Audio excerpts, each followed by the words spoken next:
Hello plant friends, welcome back to my channel. My name is Jolla and I run a plant shop from home called Plants with Benefits.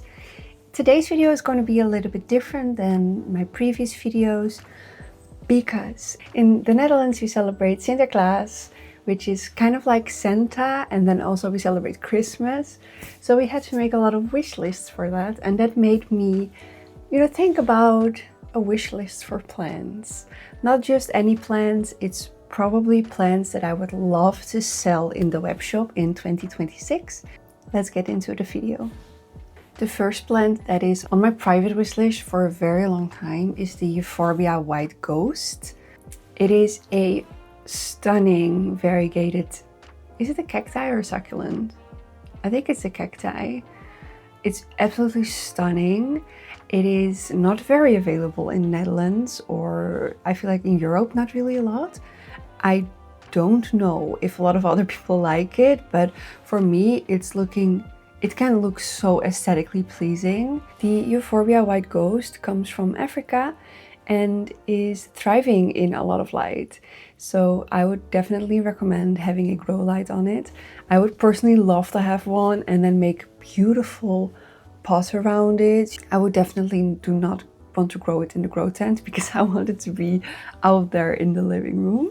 The second plant is the Microsorum thailandicum. I hope I pronounced this right.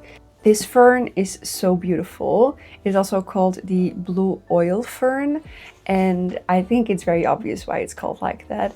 Its leaves are so beautiful when they're happy. They have this beautiful metallic blue sheen on them, and I would absolutely love to own one of these. However, I am kind of scared because I'm not very familiar with ferns, and I feel like they maybe are thriving in the terrarium and a grow tent would not be as good for them. Maybe it's not high humidity enough. Like I said, I do not have enough knowledge to actually give a lot of the care tips about this, but if I come across it, I will definitely add it to my own collection to see how the care is, to maybe expand it to the web shop, who knows. But I have not seen any of these available at the wholesaler or for a good price anywhere, so maybe in 2026. The third plant is a Philodendron micans, but the pink variegated one. I've seen a lot of controversy about this, that the pink is not really a variegated type in a plant and it's only because of a certain amount of light exposure. I am not sure about this. I don't want to make any statement that I have enough knowledge to actually make a statement about this. But for the looks, I think it's gorgeous. And when it's climbing, I just love the look of it. I'm not sure how it's when it's trailing. I've not seen a lot of pictures from people that have stable variegation with a trailing one, but the climbing ones are just so gorgeous. And I think when you put it on a nice small transparent moss pole, it's just a beautiful plant, and I would love to own it myself. The Philodendron micans, like the non-variegated one, is super easy also trailing down. I know there's also a mint variegated version on the market right now, and even though I do like myself some nice mint variegation, I don't think it is appropriate for the micans because of the backside of the leaf. I do feel like it's look a little bit sickening instead of gorgeous. So I don't know if you agree with me, but that is the reason why I would love the pink variegated one and not so much the mint variegated one. Of course, there also had to be an Alocasia in this list. It is the Alocasia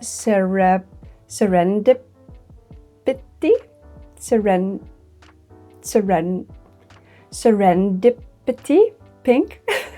Also pink variegated, of course. I love the contrast between the really dark foliage and then this pink variegation, and not as striking pink, but the dusty pink. It's so beautiful, and I would love to have one of these in my private collection. It does remind me a little bit of the Yucatan Princess with the color scheme that it has. I have not owned a normal non-variegated version of this, so I might have to actually start growing that before I know how I can easily grow it. But in general, I do feel like Alocasia are thriving in pond, and especially in a grow tent, they will be fine. And of course, we love Alocasia because we can go corm digging, which is like a treasure hunt. I love corm digging and I've not done it for a couple of months and I actually miss it, but my own Alocasia are not big enough to harvest any corms from, unfortunately, so we will have to wait a little bit longer at least. But yeah, that was the Alocasia on this list. The next plant is a plant I'm not even gonna try to pronounce correctly. It is known as the Booby cactus. I think this is such a fun plant to grow. I have one myself. I have it for maybe a year or something right now. And it is such an easy plant. It is not growing really fast, which I personally like. I like it when it's small because it can get quite leggy and thin, and I like it to be plump. Of course, the name is because of the shape of the boobs. It is just a very easy plant that you can absolutely put anywhere in your house as long as it's having enough light, and do not water it too much. You can see the breasts getting wrinkly when it's thirsty, so you just give it a thorough watering and then that's it for maybe a month. I really enjoy mine and I love putting it in a beautiful pot, so it's actually a part of your decor, and I do feel like that's what you have to do with cacti and succulents. I also have a Hoya on this list, and this is a Hoya wilbur graves, and I love the wilbur graves, but especially the super silver one. I love its foliage and of course the color of its leaves. I think it's stunning, and I think it's looking so cute when you put it on a trellis and it's giving you flowers. I've not seen one in person blooming yet, but I've seen the pictures on the internet, of course, and I think they're so cute, and I'm very curious what they smell like because some Hoya don't really smell that well. I personally have a lot of success with growing them in pond, and I think it's very low maintenance that way, as long as it's getting enough light, because otherwise it can maybe get root rot. And it's definitely one of my favorite colors in Hoya, the silver one. Of course, I cannot have any wish lists without Anthurium on it, and this Anthurium is a Black Widow. To be specific, I think it's the Black Widow 43 crossed with 13 by Mr. Dog Block. I think it's absolutely stunning. I love the shape of the leaf. I love the dark foliage. I love the veining. It feels like a very luxurious plant, and it has an aura, it has an attitude. Most of the Anthurium I've grown from Mr. Dog Block are quite easy, mainly growing them in the grow tent, but I do feel like they don't really need that high of a humidity as long as their roots are healthy, and they're usually healthy in a chunky mix with enough moisture. The last plant on this list is an Anthurium bernalii or bernalii. The bernalii is known for its long leaves with a beautiful texture on it. It is grown very often in a terrarium, and that is because it does like high humidity and it's not thriving in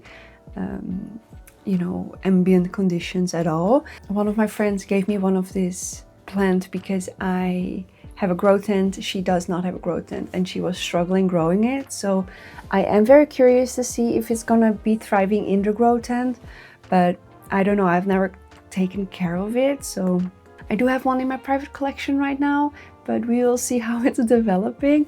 I just love the texture it's giving. It's giving elegance, and the lobes make it so cute. And then on the long leaves, I don't know, it's just a vibe, and I'm going for that vibe. I really like that vibe, if you know what I mean. These were already plants I have put on my wish lists. I think I could go on and on and on, but obviously I had to make some kind of selection. I wanted to be a little bit of a realistic selection as well, because I can put those really high-end priced Anthurium on there, which I would love to grow, but I just don't think I will be able to afford these anytime soon. I hope you enjoyed this video. Thank you so much for watching all the way to the end. Please leave a like and maybe a nice comment, and I hope to see you in the next video. Bye guys!